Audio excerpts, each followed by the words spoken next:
Process होता ना, मुझे कैमरा सामान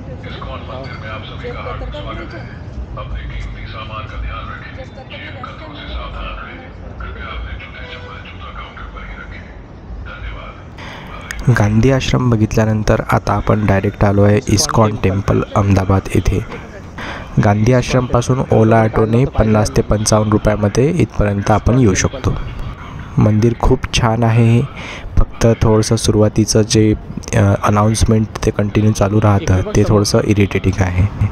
एकच अनाउन्समेंट मोठ्या आवाजामध्ये कंटिन्यू इथे सुरू होती। राघवला थोडं दूध वगैरे पाजल्यानंतर राघव झोपलेला आहे आता। तर चला मंदिरला मस्त आपण एक्सप्लोर करूया।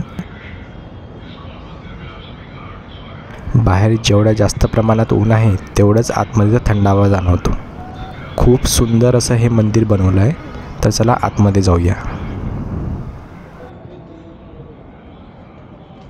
आतमध्ये एंट्री केली की डाव्या हाताला सर्वात पहिले तर आपल्याला प्रसादाचा काउंटर दिसतो, पण प्रसाद इथे फ्री नाही आहे, आपल्याला विकत घ्यावा लागतो।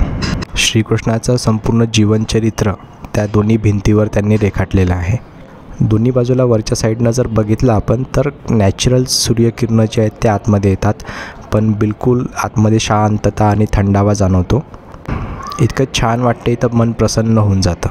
इथं बघू शकता राधाकृष्ण आहे, नंतर विष्णू देवता आहे, सर्व असं जीवनचरित्र आहे जे त्यांनी रेखाटलेलं आहे। दुसऱ्या साईडला पण तसंच देवदेवतांचे सर्व कलाकृती जे ते त्यांनी भिंतींवर रेखाटली आहे। तर चला आपण मंडपामध्ये आतमध्ये जाऊ।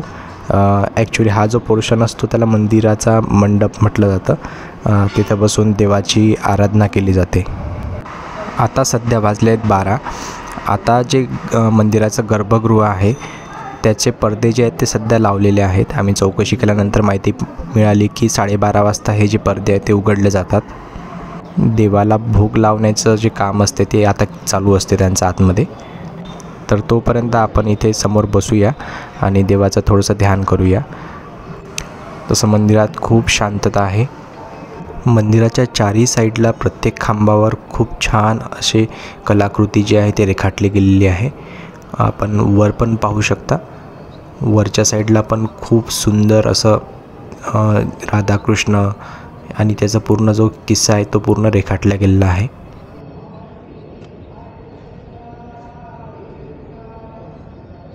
सर्व लोक इथं बसून देवाचं ध्यान हे करत राहतात।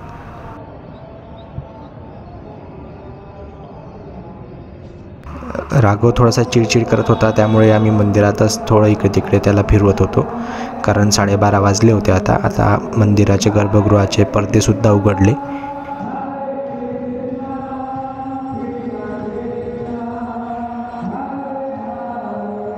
आता लगेच दर्शन करून आता आम्ही रूमवर जाणार आहे।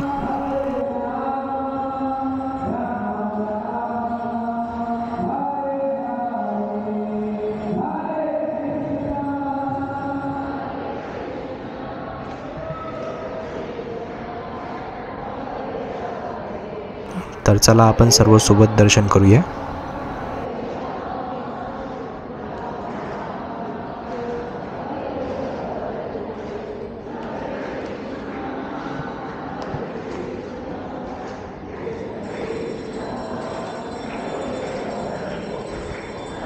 ॲक्च्युली आतमध्ये कॅमेरे चालत नाहीत, म्हणजे मूर्तीचा फोटो काढण्यास बंदी आहे, त्यामुळे दुरूनच हे दर्शन आपल्याला करावं लागणार आहे। आता दर्शन झाल्यानंतर आपण रूमवर